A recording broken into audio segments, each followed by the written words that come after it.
people say that there are different behavioral types. You get the red people, the yellow people, the green people, and the blue people. And for the blue people here, I know that you've studied that program. I know that you made an estimate of how long this is going to take, more or less. So I just have to shake it up a little bit because we're going to change the program slightly. And I'm now going to invite to the podium the minister to do his keynote address. So he was born. Tonight he's here. He walked in, you stood up. He's going to stand, you will sit. Ladies and gentlemen, your hands in mine for the Minister of Higher Education, Science and Innovation, Dr. Blade Nzimande.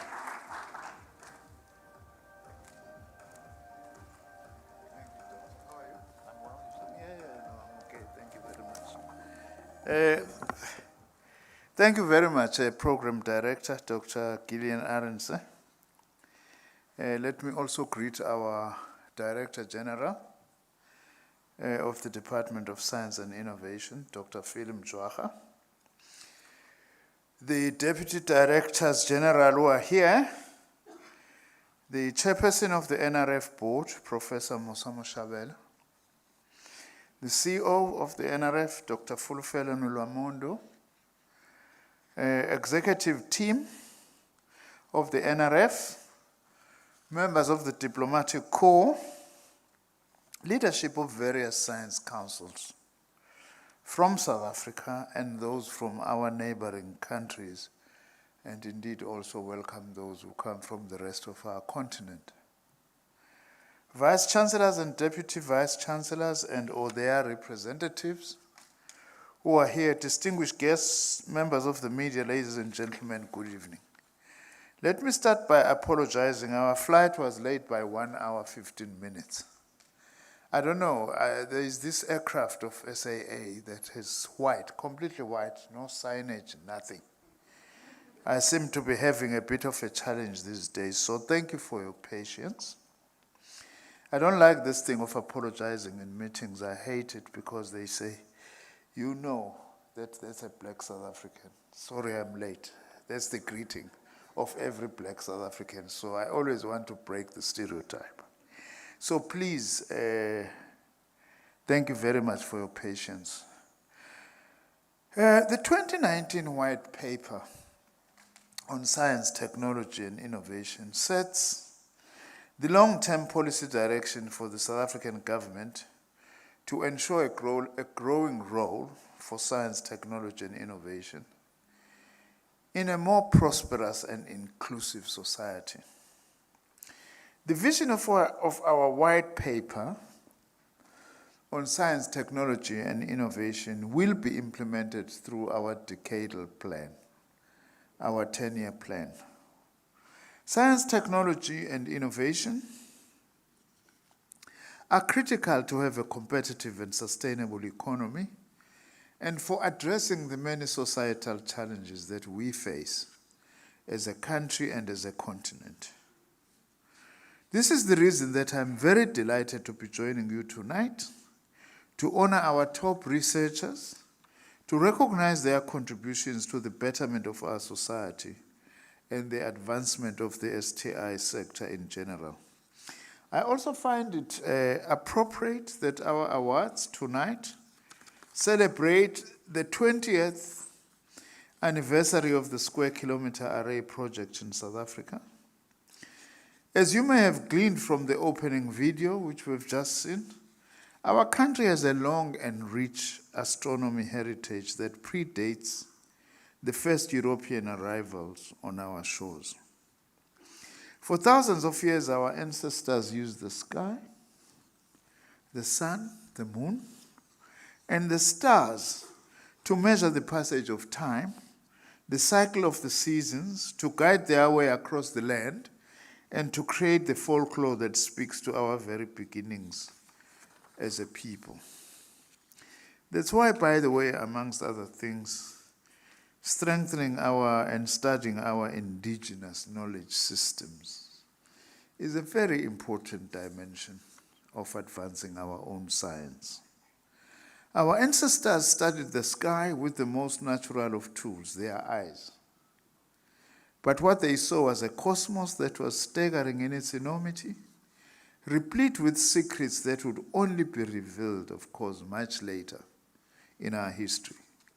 Projects such as the Southern African Large Telescope in Sutherland helped to place South Africa on the science map as a destination for international astronomical research. By the way, DG, I have already engaged the Minister of Tourism on the sidelines of Cabinet that as she's producing a white paper now on tourism for South Africa to say we want to really strengthen science tourism for our country. That's very important because it will also help us to attract, amongst others, investment into our science infrastructure and science programs in South Africa. Now, with the square kilometer array, South Africa is again able to demonstrate that it can compete with the world's finest. Let me also proudly indicate that we have now begun with the construction of the SKA project in South Africa.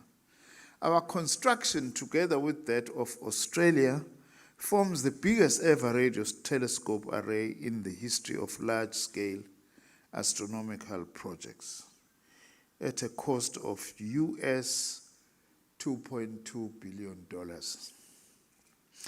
It is estimated that these two sites will together create 710 petabytes of science data when fully operational in 2029.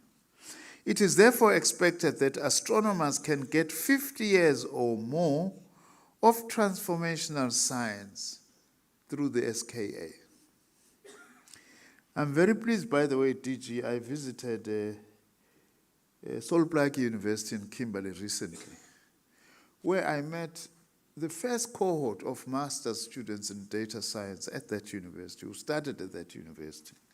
And we had deliberately planned to introduce data science in that university because of the amount of data likely to be generated by the square kilometer array. Good planning, I must say, on our part. Those youngsters that I met, they are really excited about the data science that they are doing. Now, in South Africa, 133 dish antennas will be added to the existing 64-dish Meerkat precursor telescope, totaling nearly 200 dishes to form the SKA's mid-frequency telescope array, as we saw some of that in the video. Through the SKA bursary program, I'm also pleased to say we have now supported a total of 1,400 students to date. I may as well whet your appetite, by the way, that I have decided, with the firm support of the President, that I'm going to take a 1 billion rand to send South African students abroad to study, particularly in areas where we are not yet strong.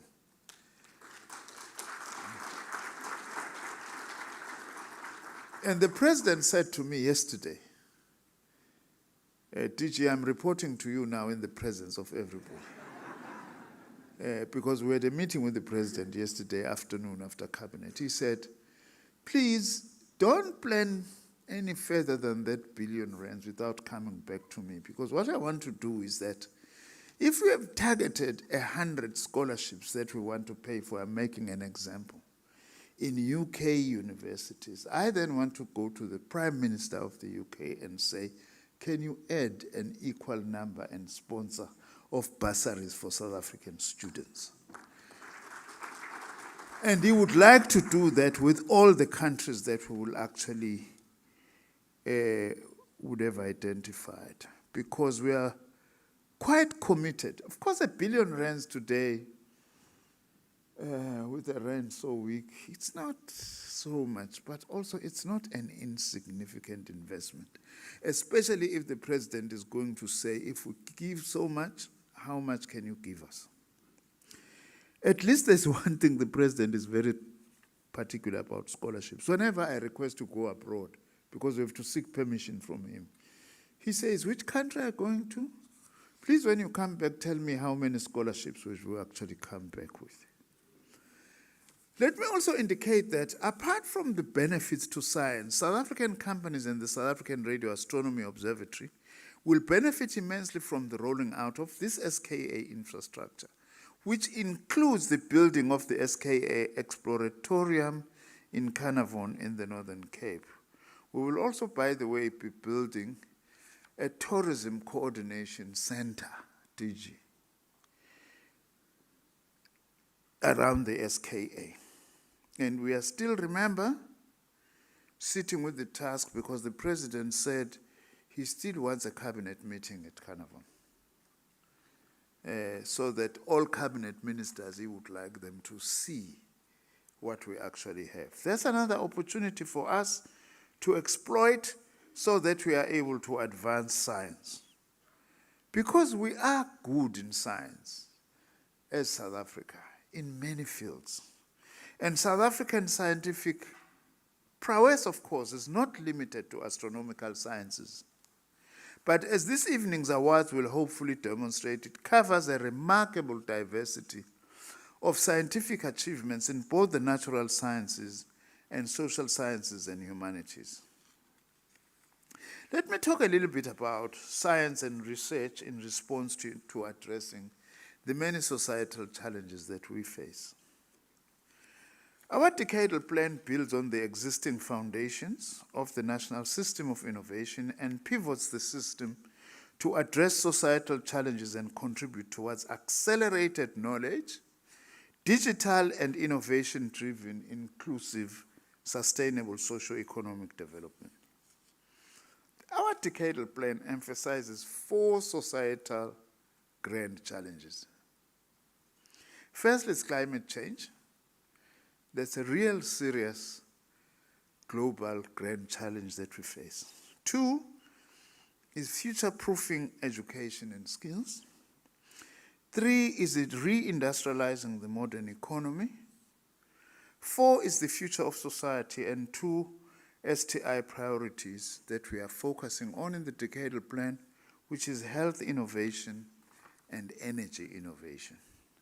And we better be in a hurry on the energy innovation side, given the very serious challenge that we face as a country.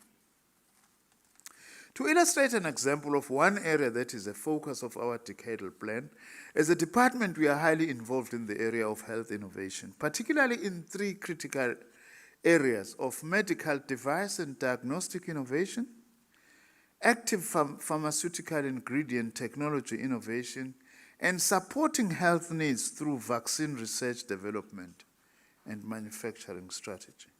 In this regard, we are continuing to support the consortium led by the World Health Organization to develop and build the mRNA vaccine technology transfer hub locally.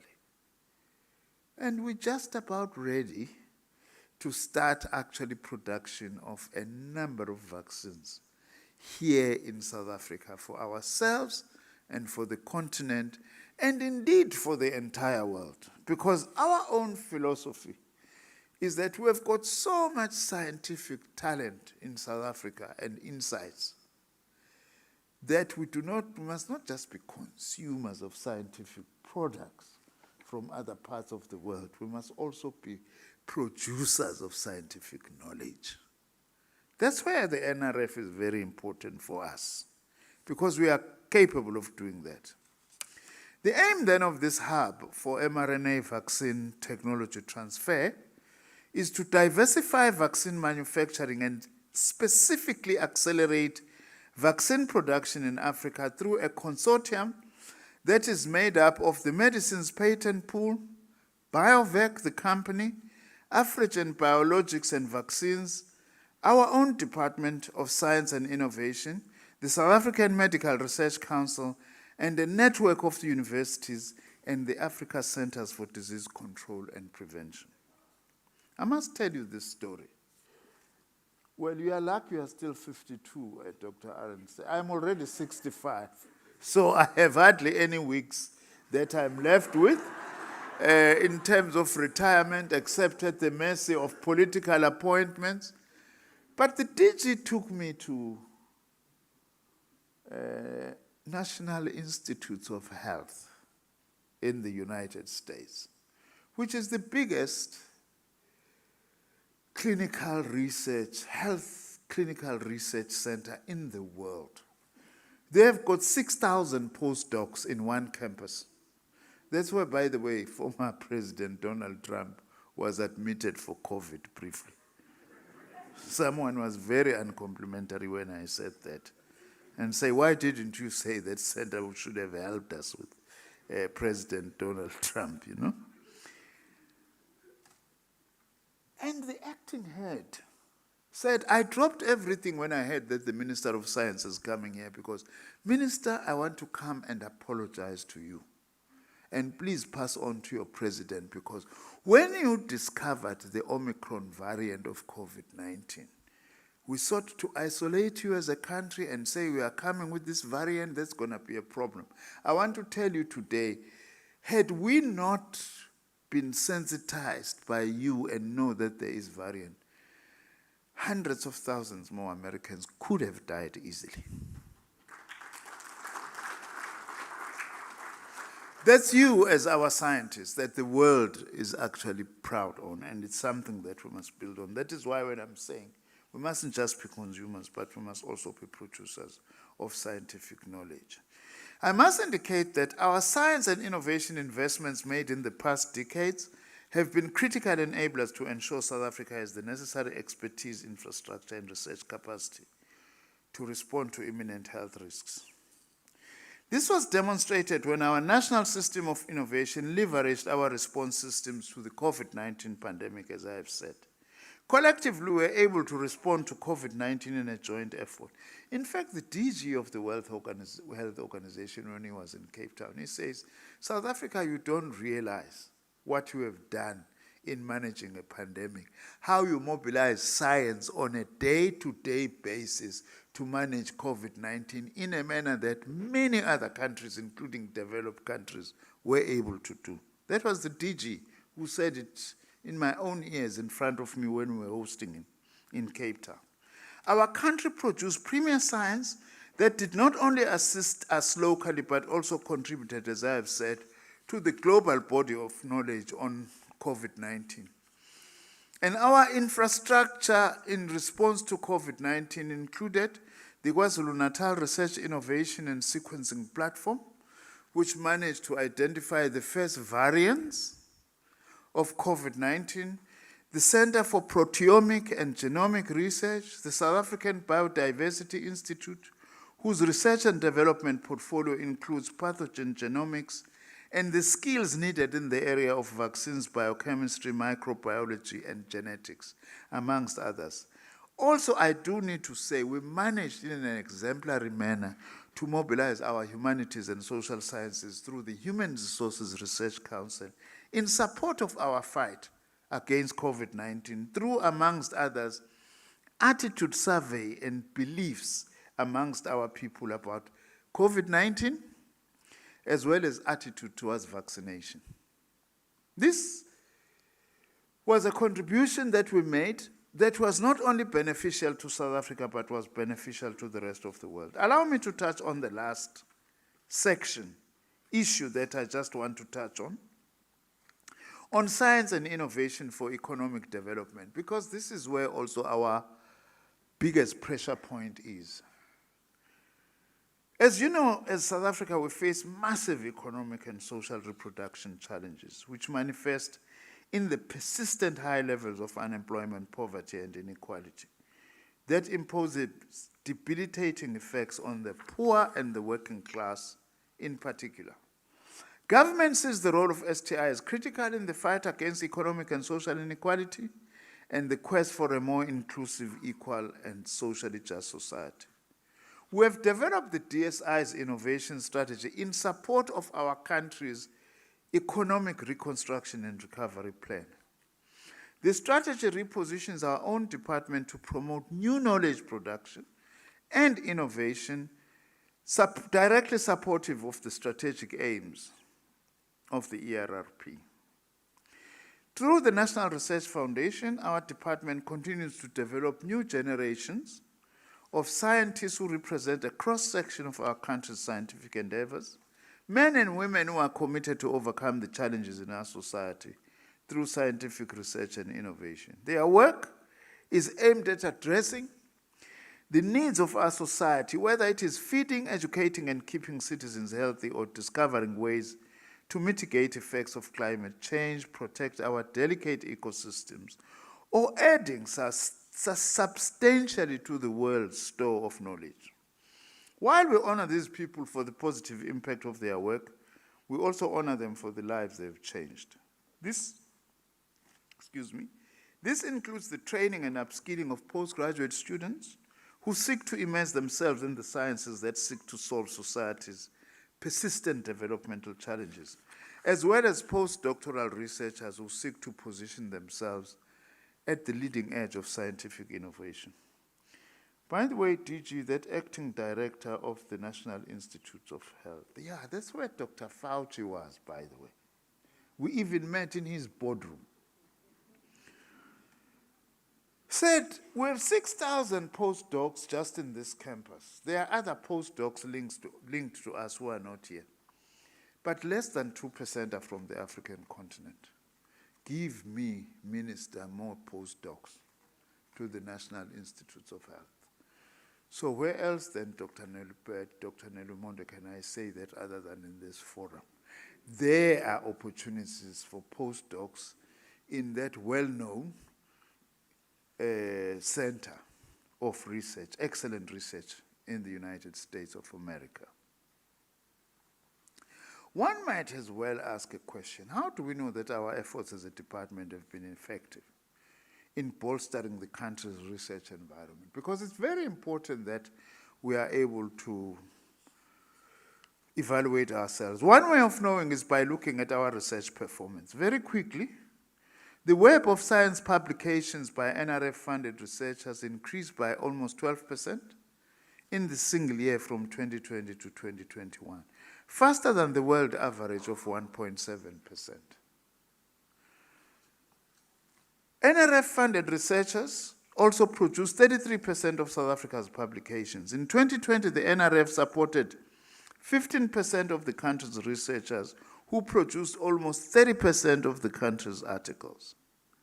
On the NRF's Web of Science publications, 57% were linked to one or more of the United Nations Sustainable Development Goals, placing it among such countries as Denmark, Egypt, Singapore, and Austria. The NRF has made considerable strides in addressing the historical imbalances that have existed in the research landscape. 81% of students funded by the organization are black, and researchers funded are comprised of 59% women and 50% black women. That's an important achievement. Although more still needs to be done. My philosophy, partly which of course I found in existence in this department. I must say, by the way, DG, one of the things that the president has done to me is actually to make me Minister of Science. I'm just finding this portfolio incredibly exciting and rewarding. It also relieves me from protests from NSFAS students, you know? So I can get a breather, you know? And look and go and launch your center facility for production of isotopes to treat cancer. That's a huge relief from students who say they are excluded from NSFAS. I must say, our philosophy, my philosophy, which I find in this department, is that science is innovation is everywhere. You will find it at the highest of level, but also there's grassroots, innovation happening at grassroots. That's why it is important that we affirm black South Africans and women in this field of science, because by so doing, we are increasing the pool of science from which we can go get new innovations in science. Impressive as these figures, as I say, there's still work to be done, particularly in the area of NRF-rated researchers. For example, in the 5 years from 2018 to 2022, the number of black-rated researchers grew from 20 to 27%, and the number of women from 29 to 32%. An achievement, but still low, given the challenges that we have. We need to expand our mentorships, provide more training and upskilling opportunities to those from historically disadvantaged groups, build greater capacity at our research institutions, particularly those that have been marginalized. And most importantly, we need to encourage more of our learners at school level to embrace STEM subjects and not only take them further once they enter university. We also need to encourage larger numbers of capable undergraduates to pursue postgraduate study and the postdocs. NRF Awards play a critical role in all of this, represent a very high standard of research excellence. Our cohort of scientists compete at the same level as their global counterparts, as I have said, and we have earned respect. I even got part of that respect as Minister of Science from the acting director of the National Institutes of Health. And my DG was there, and of course, when I was just being given this recognition, I said yes, with such confidence, you know? And thereafter, once we have left, I said, DG, by the way, thank you to you for the background work, you know, that we are actually doing. Now, we do need to encourage investment by the private sector. It's been declining over the last few years. And we are part of this extending the tax research incentives until 31st of December 2023. Beyond this, we are firmly committed to leveraging both public and private resources to increase gross domestic investment in research and development to the 1.5% as per the National Development Plan of our GDP, 1.5% of our GDP. In conclusion, I would like to say that by commending the NRF and its leadership for maintaining the high standards of research output in South Africa, there is a trap in that. If you are doing well at this level, it means you can't go down. Okay? What that means is that the bull or whatever that pulls strongest in a span of cattle gets the biggest hiding if it doesn't pull. Those who do not pull well, you know. So you can't go below. Even as the scientific community, we can't go below what we have achieved in South Africa. And the NRF continues to advance knowledge, change lives, and inspire our nation. The awards this evening demonstrate the power of public investment in science for public good. Science at the service of society, particularly the most marginalized and vulnerable sectors of our society. We want science for social justice, as we said when we hosted the World Science Forum in Cape Town in December. As a minister, or not as a minister, as the Minister of Higher Education, Science and Innovation, at least until sometime next year, I must indicate that I'm proud to be presiding over the DSI, which provides the policy framework within which the NRF is directed to play such a catalytic role in expanding and transforming South Africa's STI landscape. Thank you very much to all of you, to the NRF, everyone, to our universities and all our other role players, our science councils, for making South Africa a better place for all its citizens through science. Congratulations also to all the awardees today. It makes one feel proud to be a South African. Thank you very much.